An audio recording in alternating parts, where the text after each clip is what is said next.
Walker IPTV.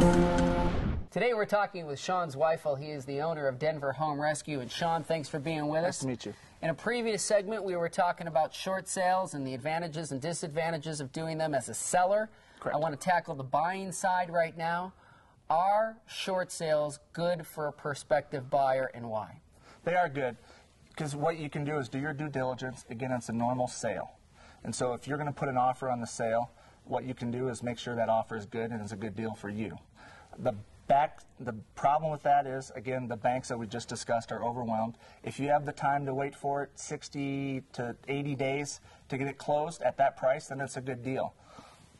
All right, what about that bank that just doesn't respond to your offer? Correct.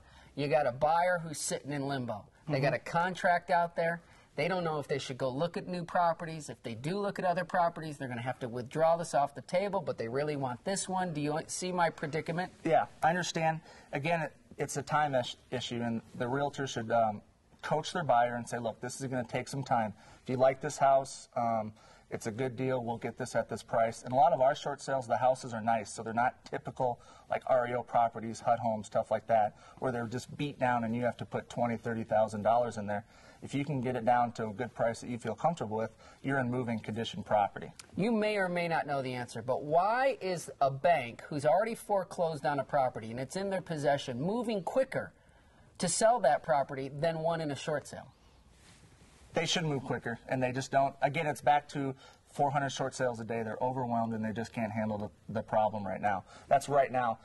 One of our staff members used to work for one of the banks, and she said she could turn 3-4 years ago a short sale in 21 days. So there's the time. The time now, again, is they're overwhelmed, and they don't know how to handle them. They're looking for any excuse to get rid of them. In your opinion, because they do not adhere to a timely fashion to the buyer, because some of these things have gone on where people have had the house sold to a higher bidder at the last minute, is this what's giving short sales a bad reputation in the market? It is. I ran across it a couple times. Just recently, we submitted an offer, and the realtor wouldn't give us even a signed contract. And so I have somebody coming from California, has to buy the house. We need an answer. And I know that they should just run with that offer. She even told me that this was the highest offer. Well, that should be a problem. We should move forward and close that offer. All right. Now, we've talked about buyers and sellers. We haven't even touched on real estate agents. Yeah. Because their commission is not guaranteed, and it's not Correct. for sure. Is that correct? You can bet on 5%. Okay. Depend on the bank. Most banks across the board are 5%.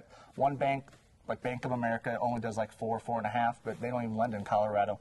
There's a few of those loans out there, but not as many as the Countrywides. If I'm a realtor bringing a buyer, are they going to mess around with my commission at the day of closing? You should already have that. You submit that HUD, and it should be 5% in there. You know that you're going to get 2.5%, and we'll get 2.5%. We should split that down the middle. Sean, thanks. Great. Thank you, sir. Really appreciate it. Thank you.